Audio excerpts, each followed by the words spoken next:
Hello everybody, welcome to Gregsbeerreviews. Let's go see what's in the fridge today.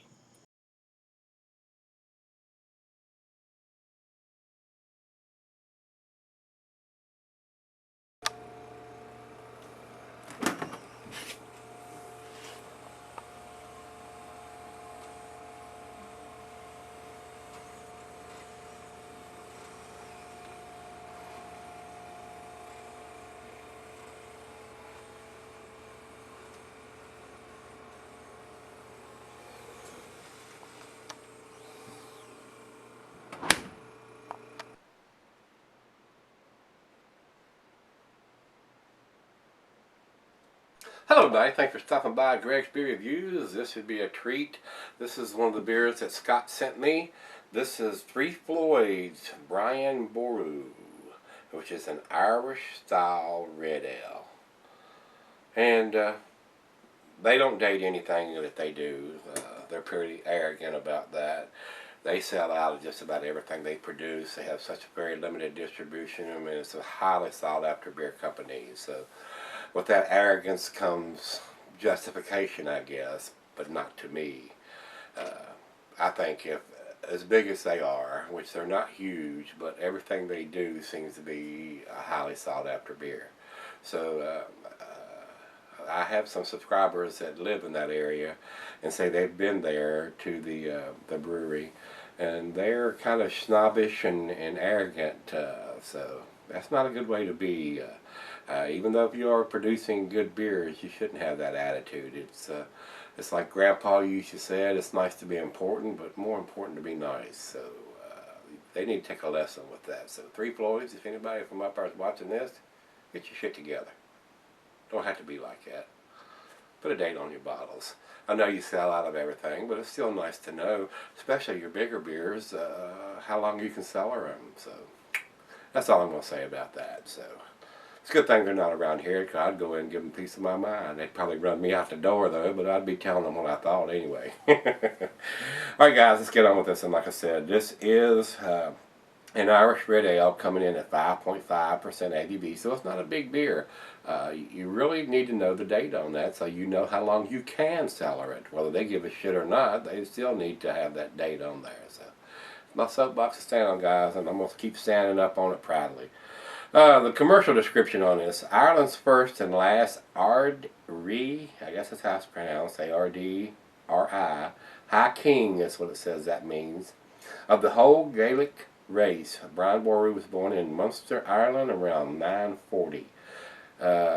Brian Boru's mother was killed by Vikings when he was a child. He spent his life uniting the Irish tribes to become the first king of Ireland, only to be killed at Clontarf on Good Friday 1014, putting down a rebellion of the king of the province of Leinster. This one's for him. And this beer comes in at 40 IBUs, guys. The food pairings for this is meat, pork, poultry. That's all it's got listed here for this beer. Red ale, it's and especially at a low ABV like a 5.5%. It's going to go with your medium dishes and even a little bit of your stronger dishes, depending on. I've not had this beer before. How much character this beer is going to have. So, and I imagine the cheeses will be like the cheddar, blue, sharp. I don't know if the Gorgonzola Limburger is going to go with this or not. So it may be a little too weak. Those cheeses may overpower this beer. So, with that being said, glassware, pint, becker, stein, a mug with tumbler, Sidell. I got the pint glass for this, and it's not recommended for extended cellarings. And I've already had this several months, so I've probably had it longer than I should have. And Scott, I apologize for keeping it this long, but we're going to do it now. Still got styrofoam from where he shipped it underneath the cap here, so let me get that off before I get it in the glass. Yeah, I really should have done this beer a couple of months ago, guys. I was thinking it was a little bit more ABV than that. It's not written on the bottle here what the ABV is, and that's another thing. They need to. But like I said, they don't give a rat's ass.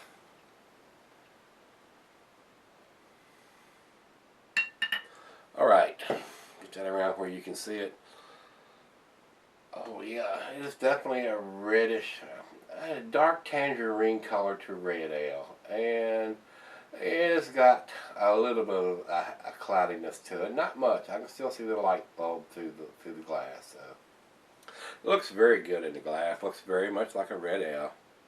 Didn't pour much of a head on that, and what it did pour is just covering the beer, and it looks very creamy on top, but I don't expect it to stick around. The bubbles around the outside of it are fairly large, so let's get a nose on it.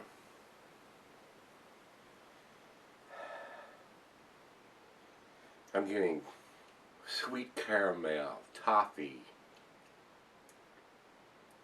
almost like it's got like a brown sugar or something in it. It's so sweet.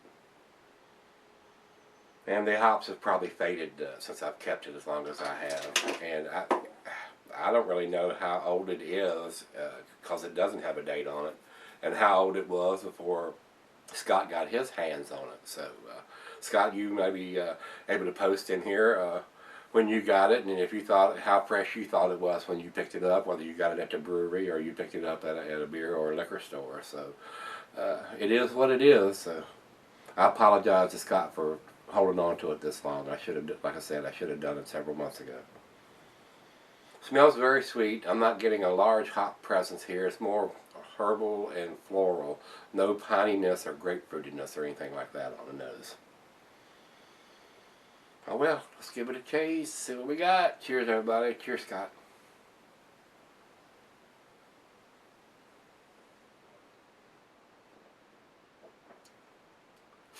Very tasty.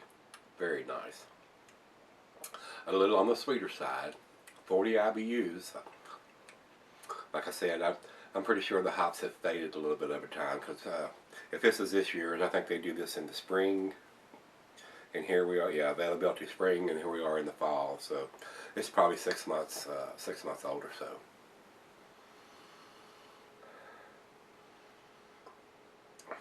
Very pleasant taste. Very, very pleasant.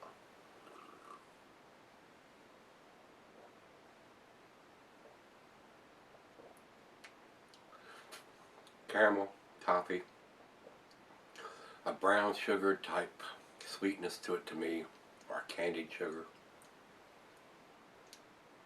A little bit of hints of dark fruit in there.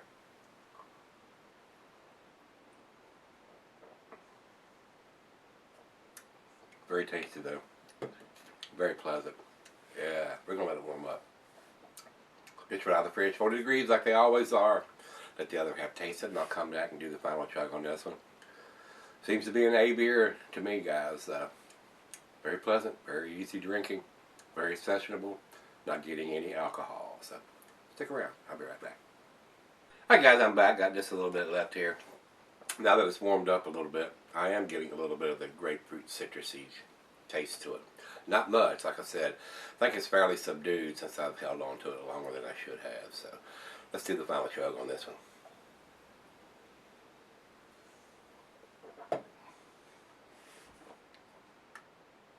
Wow, very nice.